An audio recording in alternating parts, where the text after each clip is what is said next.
K-Pop Demon Hunters as a movie is about all the things that we share with people on the opposite side of the world. And I think it's really beautiful and an honor to carry that with us for the rest of our lives.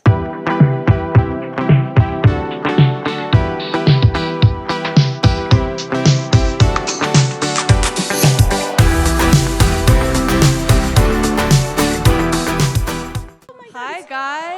Hi. Hello, everyone. Amazing. What's up? And you're spending Lunar New Year with us tonight. How amazing is that? I know, happy Lunar New Year, guys. Woo!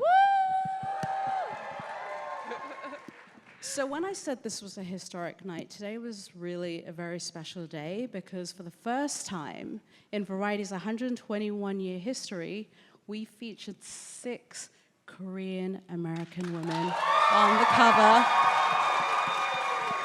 And they are right here on the stage. You will all get a copy as you leave, I believe, or some of you grabbed a copy as you came in. It is also online. But I want to go down this panel and ask you, like, you know, what does that mean? You know, we've talked about it, but for you, like, this history and just the impact that this film has had on your lives, the lives of people in the audiences. Go ahead, EJ. I mean, that's like the reason why I personally joined the film. You know, our directors, Maggie King and Chris Applehans, like when they first, shout out to the directors, geniuses. But yeah, when they told me about the story and just it being the first animated film based in Korea, I was like, yes, when? You know, any song you need, please. You know, so I think that was just so important for me as a Korean American woman. And being, you know, it's just such a historical thing to have, you know, with these incredible women here. And yeah, I think growing up, I think a lot of us didn't experience, I mean, not a lot of people knowing Korea or where it is or what it is. So to have it be so loved by so many people, like, we're just so grateful. Yeah. Arjun, what about for you? Yeah, I mean, I feel like I became an actor because of lack of representation. And it's been such a long journey, but I feel like the success of the movie has shown that everyone who worked on this movie, everyone who touched this project had, you know, something similar in their life or their journey and poured so much love into it. And I feel like the success is a result of that. And I feel like it's so incredible to celebrate here with you guys. I mean, it's raining outside and a lot of you got wet. Thank you so much for being here. And yeah, I mean, we're making history. 6 Korean American women on the cover of Variety. And it couldn't have happened without everybody here, so thank you so much. Rain was not going to stop this crowd tonight, you could tell.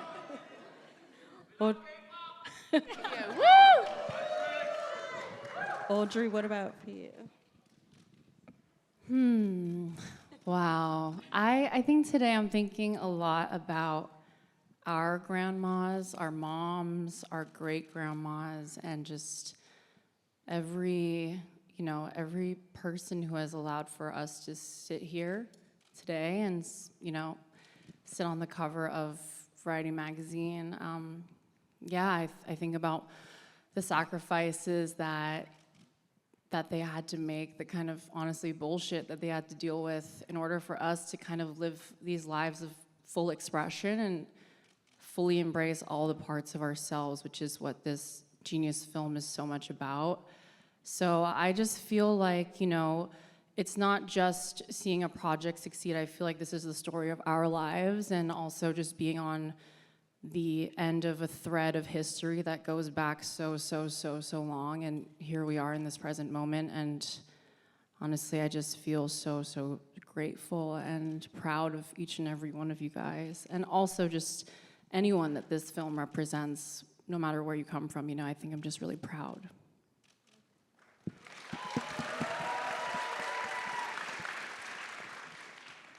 May? Yes, yeah. I mean, everything Audrey said. I feel like as we go down the line, we're just gonna kind of just feel like it's, you know. But yeah, I've definitely been thinking about my family a lot today. I mean, we did the shoot, and I knew it was happening, but then actually seeing it, you know, in our hands, it's completely different. And I just feel like we have now been blessed with this superpower where we just get to make people happy, children happy. That feels like a huge superpower. It's insane.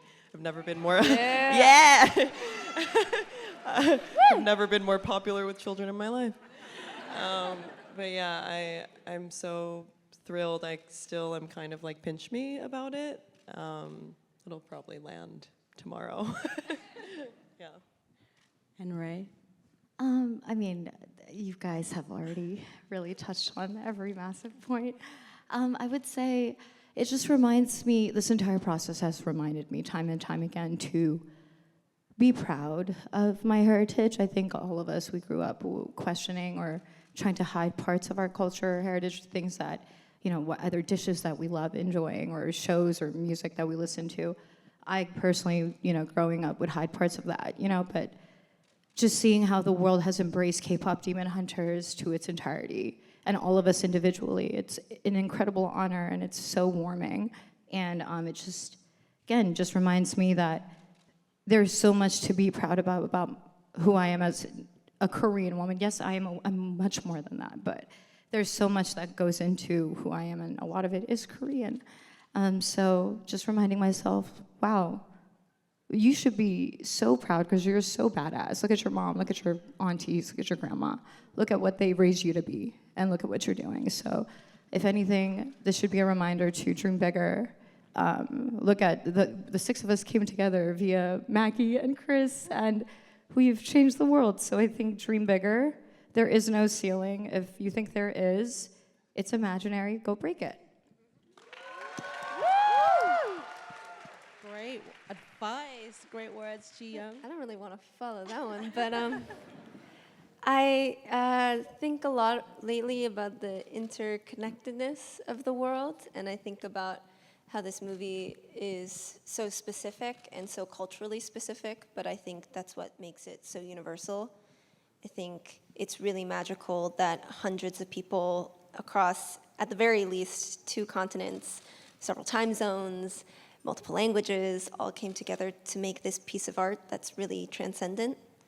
And I think K-Pop Demon Hunters as a movie is about all the things that we share with people on the opposite side of the world. And I think it's really beautiful and an honor to carry that with us for the rest of our lives. We love that. We actually have some breaking news.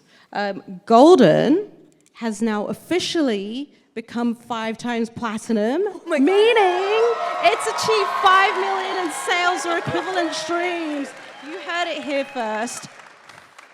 5 times platinum. Thoughts? Sorry, I'm like so shocked. We're just like looking at each other like, bro. Oh my goodness, I'm not guys. gonna cry. Wow. Thank you for telling us. It's that. everybody here is streaming it. Just on Wow, repeat, thank right? you guys.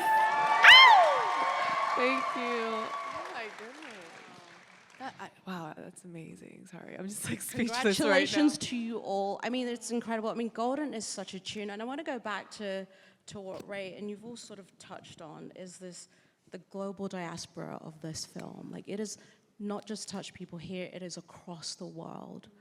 You know, and then you're hearing that, like, the 5 million streams across the world. Like, when you hear that, and you hear, like, that intro of, like, the, you know, winning the Golden Globe, winning the Critics' Choice, being nominated for Oscars, like, what does that all mean to you as far as, yeah, I guess the impact of it, you know? Me. Go. Oh, okay. DJ. Oh gosh. I think it means that, you know, what the movie was trying to say, people were listening. People are listening. I think it's, you know, what the movie provided and the music is something I feel like the world needed right now, whether it be about, you know, love, you know, loving all parts of yourself, leaning on your loved ones, and also just unifying in culture, you know. I think regardless of whether it's in Korea or it being an animated film, what makes it incredible is that it's very human. I think it's an emotion, you know, that everyone feels, you know. So even the song Golden, it's a very, you know, it's a song about hope, and Love it. Yes. Gia, I want to come down to you, Jiyoung, because when we talked about it, like, what did it mean to get a script that really centers on Korean folklore at the heart of its narrative? Like, talk about getting I think that. it's just exciting. I think there's so many avenues of storytelling we have yet to explore, and this is just the beginning of it. And it's been such a pleasure to see all the animators and Maggie and Chris and the screenwriters and everyone else who's behind the camera talk about developing the story and the details that went into it. Like, I heard from the music team that there were like chords that people were resonating with for specific characters, and all of the attention to detail feeds into this larger thing of historical importance and like the spiritual connectedness I feel with this movie and Sinners, of like the power, thank you, the power of music reaching through time and space, and like the power of your ancestors to fight mythological creatures, I think is incredible and moving and striking when you watch it on screen. It's so cinematic. Oh, I love that comparison. Sinners is we also feature Autumn Arkapaw at the back of that. Shout out to Also Filipina history-making. DP legend. She's the first Asian American woman nominated for an Oscar in that That category, is right? correct, yep. Let's Asians go. making history, we love it. May, talk about you. What was it like for you to get the script and see Korean folklore at the heart of this? I just couldn't believe that it was going to exist. I feel like we've seen every iteration of every other culture sort of, I mean, honestly, as a kid, like Arden has said too, where it's like when we grew up watching Mulan, and it's like, that's kind of, we're like grasping for that. We're just like, oh, we have Mulan, even if it's like not my culture, but it's close enough or something. It's like constantly settling for that. And then the fact that this can exist, it really is so retroactively healing, and for all of us to be able to sort of like hug our child selves right now and be like, it's gonna be okay, and like now kids get to grow up with that and be proud of that. It's still so surreal, and I've probably seen it 8 times, and I wish I wasn't doing stuff backstage so I could have watched it with you guys. Because I want to see it again. It's so cool. So I'm as much of a fan of all of it, and like, just the historical, just all the folklore and all of that being woven into the story and not necessarily explained. It's just like, this is just how it is. I think that is the coolest part of it, is we're just showing and not explaining. And I think just people absorb it and accept it. Yeah. And Arden, you've been in this industry a long time. You've talked about it. For you, what was it like getting this script and seeing Korean culture be celebrated in this way? Yeah, I mean, just to piggyback off what May said, as a kid, we would wear a hanbok for Halloween because that was what we had. And so many people would be like, what is that? They'd never seen it before. Now in K-Pop Demon Hunters, people are like, oh, I know what that is. And I feel like I can't believe I got to be a part of that. But I think, seeing this script, yes, it's culturally specific. Yes, it's Korean. Yes, it's all the things we love about Korean culture, but it's also just a fantastic story. It's a really incredible story. The script is just so moving. I feel like Maggie and Chris created this magical world, and our artists and animators just really nailed it. And I think that is just really something special that happens like once in a lifetime, and we get to be a part of it.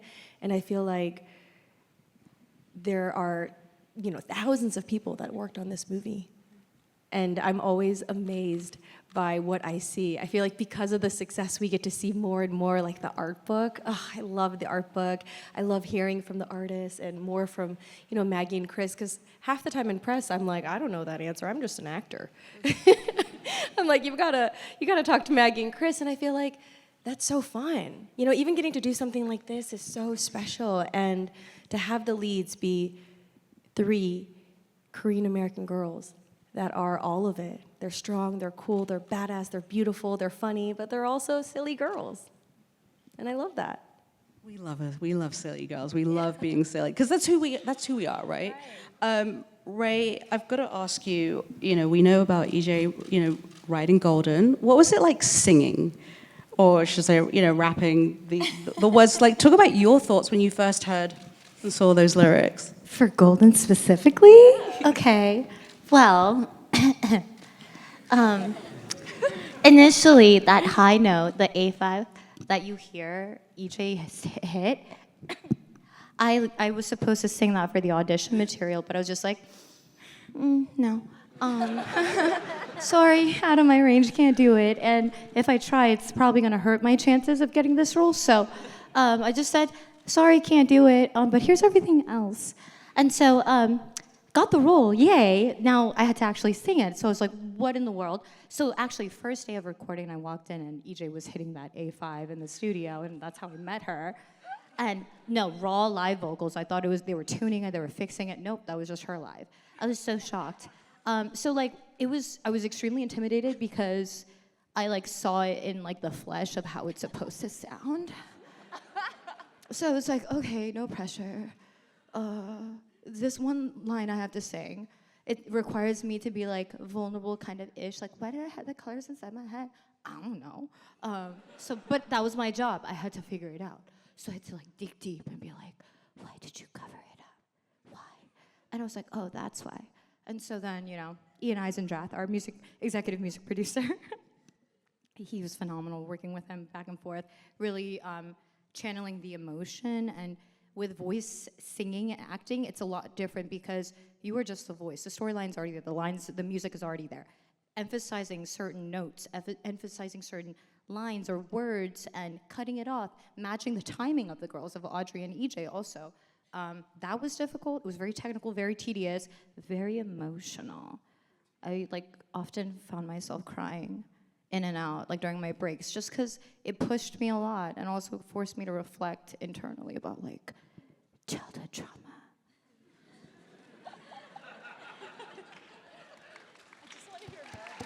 Real shit. And she killed it, so. She killed it. Audrey, what about you? For Golden specifically, right? As we all know, that is a very hard song to sing, even if you're doing the alto harmonies, which is what I'm doing.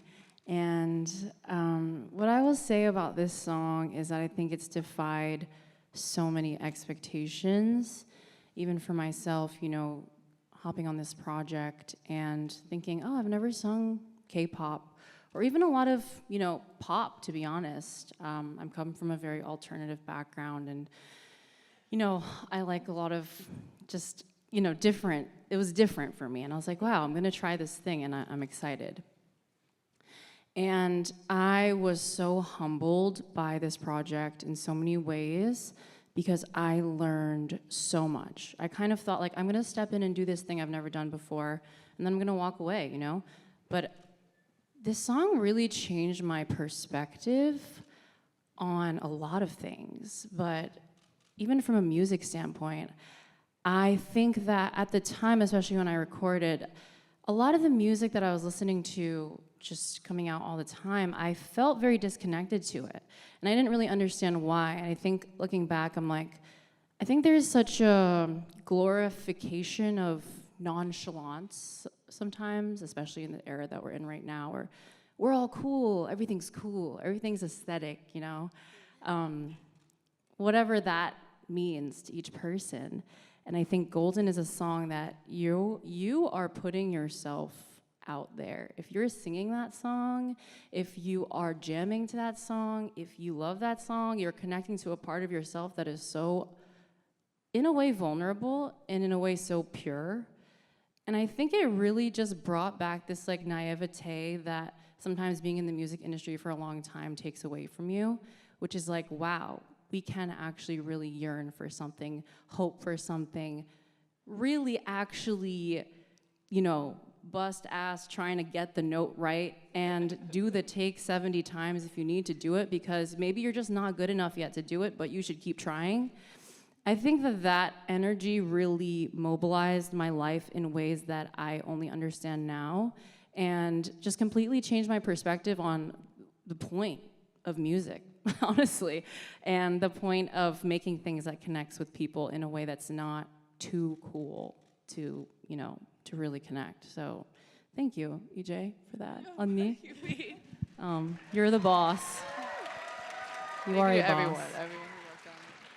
Well, EJ, I mean, talk about writing, Golden, because I think when you were writing it at the time, you didn't think you'd be singing that A5 note and those lyrics, right? Or At you that time, did? I did know. Okay. What's wrong with me, right? But you kept it in, though. Well, that one specifically, Maggie King, our director, she wanted the high note. That was all like, in the guideline of what we needed to write in that scene. So the directors would be like, oh, this scene needs to introduce the characters, their problems, and it's the I want song. So what do each characters want? And also they asked for a melodic hook going up and hitting superhuman notes that I had to say. Yay. So yeah, and so it was actually very convenient though that I was a singer and knowing that, because I would have to test out certain words, because in singing, what words you use makes a whole difference in how you can sing it. But yeah, sorry, the question was sorry. It was just you kept that note in, but how did you actually crack Golden? Oh, well, it was truly teamwork.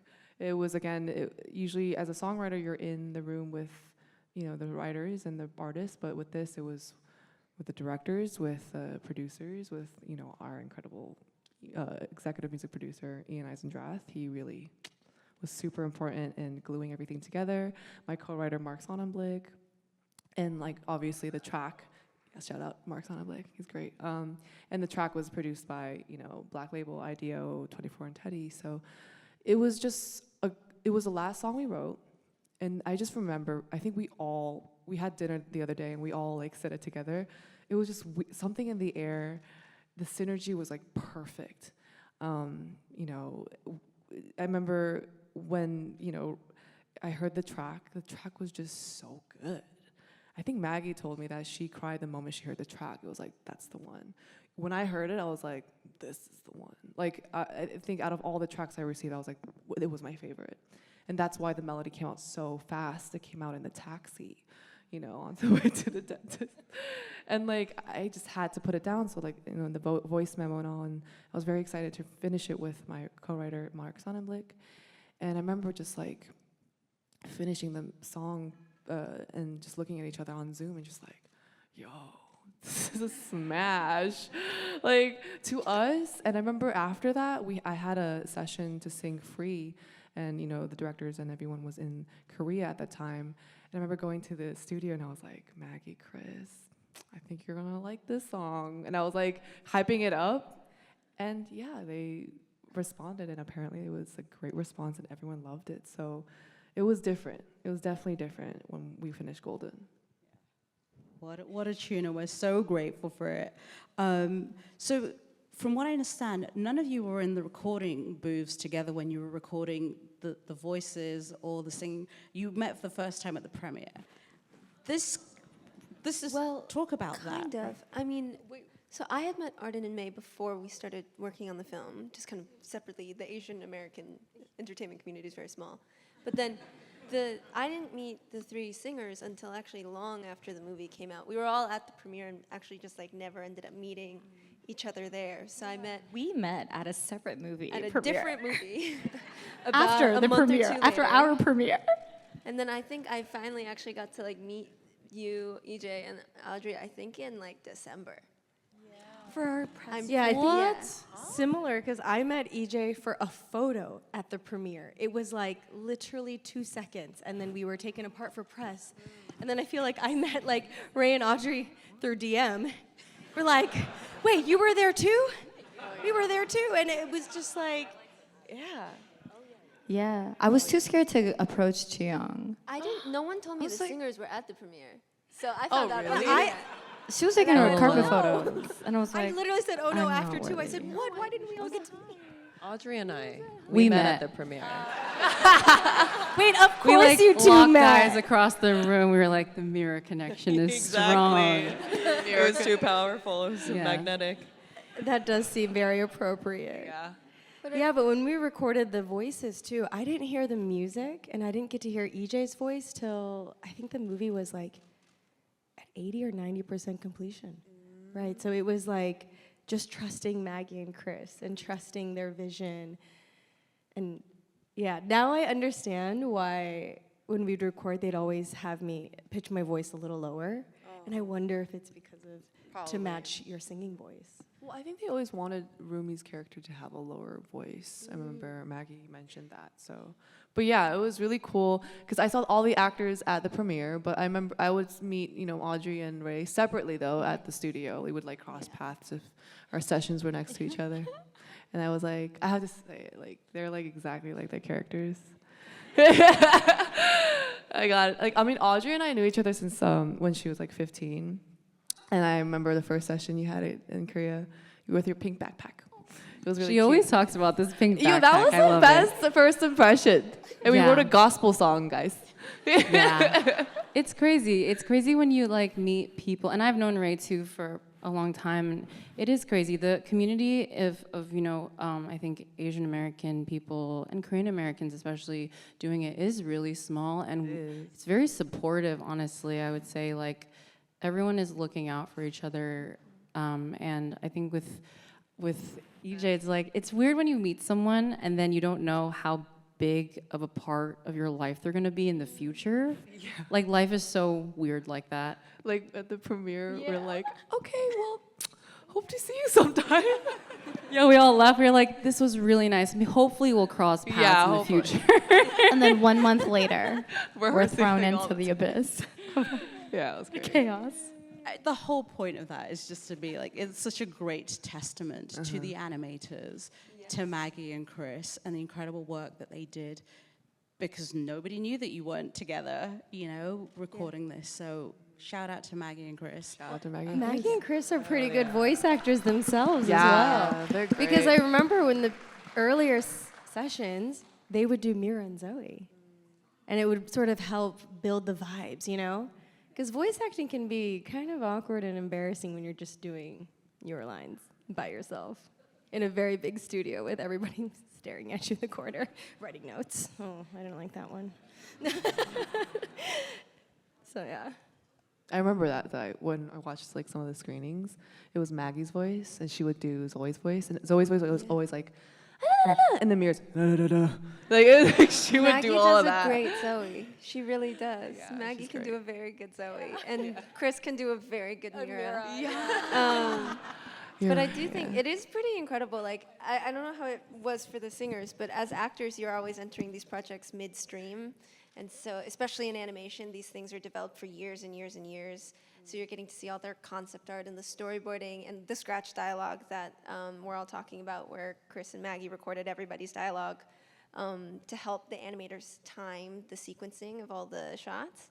And you get to take all these ingredients and pieces from all these hundreds of people who have known and lived with your character longer than you have and understand the character as well, if not better than you do, and then you produce all these performance options for them to go back in and create this whole piece out of. And it feels even more collaborative that two people played each role, because there's all these different versions and takes on Zoe that end up coming together to this fully realized human on an animated screen. It's amazing. We love that. Speaking of voice acting, Arden is actually nominated for an Annie Award for her voice work. Thank you. That's this weekend, right? Yeah, I think this Saturday. We're talking about demons and the impact of this film. How has the success of this film, of the song, given you confidence in who you are today? Gia, I'm gonna start with you. I actually was thinking about this. I said it at the premiere, but I think a lot of the time the bravest thing you can do is be yourself. And I'm always, whenever I watch the movie, I'm very struck by how the animators paid so much attention to Zoe, and her eyes are kind of flitting back and forth between Rumi and Mira. She's always trying to figure out the exact level of herself that's going to be acceptable for the world around her. And I think the beautiful part of her journey is that although she's thought that she's maybe too American for Korea, too Korean for America, too much, not enough, that line. It's her coming from both backgrounds and her being a product of diaspora that makes her beautiful and that makes her so special. And I also would argue that it's what makes this movie so special. So I think the journey of this movie about your vulnerabilities making you who you are and making you strong and making you special has been really healing for everybody, because we've always, at some point in our lives, we all have experienced being told to be ashamed of parts of ourselves. How do I follow that? Okay. Yeah. Well, Zoe squared. So, to piggyback on what you said, Chiyoung, I wholeheartedly agree. I think, one, there's nothing braver than being yourself. I think oftentimes when we tell ourselves to minimize ourselves and shrink ourselves, it's out of shame, and it's in a way to kind of hide and protect ourselves and not be seen for who we are, because sometimes being seen for who you are is really scary. And so I think with Zoe, oh my God, my brain is rambling. So many thoughts. You're doing great. I think sometimes when we do, however, when we are vulnerable, it does kind of shed a light on ourselves, and it's oftentimes the light that the world needs. It's scary, but being that light, which I personally did not want the responsibility of providing that light, but sometimes you, on accident, become that light and that source of inspiration and motivation for a lot of people, which makes you feel a lot less alone in this world. It makes your flaws seem a little less rare, or like, I don't know, like, oh, it's only you, that's, it just makes you feel more human. I think this entire process has made me embrace my human side, all the flaws, all the strengths, all the scaries, all the happiness, all the craziness, but that's what makes life so special and unique and so you, and that's what makes it your life, your story. So yeah, embrace it, be proud of it. You never know, your story's not done. Natasha Betty said, it is unwritten. Remember that. So stay writing. Don't put the pen down. We love it. May? I think that I have had long moments of kind of, or I don't know, I would say generally, as I get older, this has changed like a little bit, but I would say, I don't know, when I was younger, I think I was more cynical than I am now. And I feel like actually when I first like signed with an agent, they were like, what kind of projects do you want to be in? Like, what kind of things do you want to work on? And it's just like, all of those things, all of the things that I could think of that I liked were so not for me and could never be for me, and were never gonna be for anyone that looks like us. And so it felt like some kind of like a tease, or like a shitty game of like, do you wish you were in something that no one would cast you for? And I feel like after, like, this project has kind of like opened me up and like cracked me open, where it's like, yeah, like daring to dream and daring to think about things that I could be a part of in the future, because if this can be this successful, I don't know, it's like there's hope for all of us. It really is like, this is the most meta movie of all time. For the music to reach the levels that it does in the movie, like it's like, literally Maggie and Chris wrote the future, and it's They wrote a scary. prophecy. We should ask them for advice for like other stuff. Yeah, so it's definitely cracked me open, and I feel like it's kind of given me a lot of, I don't know, just general positivity. Yeah.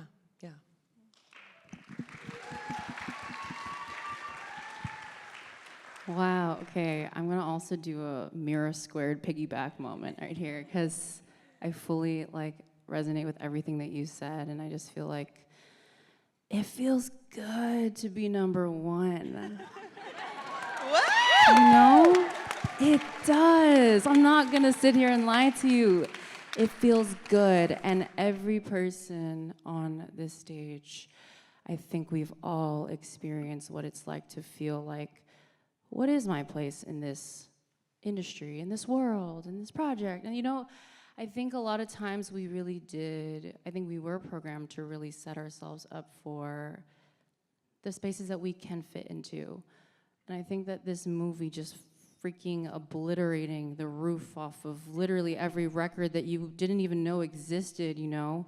And all of a sudden we find ourselves, you know, in some way, shape, and form at the center of culture this year, honestly, in a way of representation and alongside so many other amazing projects, you know? But I do think this was such a shift, it felt like, and I think that goes for us also understanding that, yes, we are main characters, you know, and anyone who comes from any background can be a main character, and we don't have to settle for this, what is it? The supporting role number 3 in the one scene on the 75th, you know, whatever take of the movie. Well, you know what I mean. Like, I think we don't have to settle. It's kind of the message here, and I just think going back to another circle back of the thing you said about your inner child feeling hugged. It's like we also grew up, whether it was in school or wherever it was, feeling that way too. I think very secondary sometimes,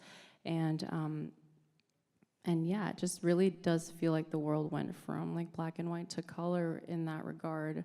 And I think about all the kids who also see this film and don't have to feel the way that we felt. It's like that is the biggest honor and the thing that brings the most joy for all of us, I would say.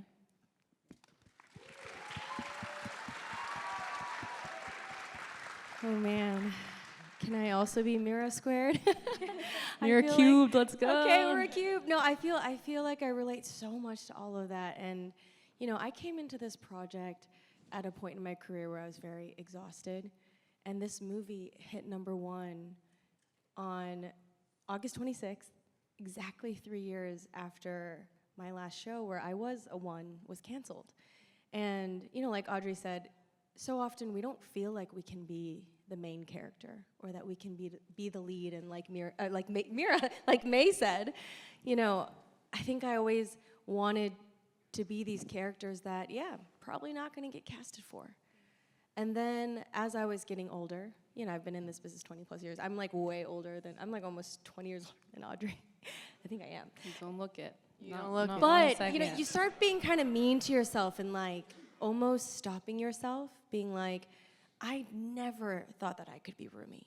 I was so happy to audition for Celine, and I was happy with just that. I probably would have been happy just to be a part of a movie like this because I love animation, and you know, I would have dreamed of a movie like this when I was a kid. But then to see where we've come, I mean, this is very meta, and I feel like this movie is so beyond all of us, and it's like, just to be able to be a part of it, I feel like I've sort of kind of gotten this like resurge of energy and hope, and I'm like a dreamer now, and I also feel like I'm like 15 years younger. I feel like this movie has made me have hope in this business again and reminded me why I love movies and how this all makes me feel. And again, I love that our movie makes people feel good, regardless of your age or your gender or where you're from or your story. I feel like everyone finds something that they relate to, and you know, it's like this movie, and even us just talking about it, hearing all of you ladies share, like everything makes me just want to cry, because I'm like, it's all so beautiful, and it's like, it reminds me of the scene when all the girls are in the hot tub and they're just like, yeah, I love you, I love you. And it's like, I feel like that's just been us constantly, right? I mean, you're sharing new highs even today in this moment, and I just feel like, what an incredible opportunity, and just so forever grateful.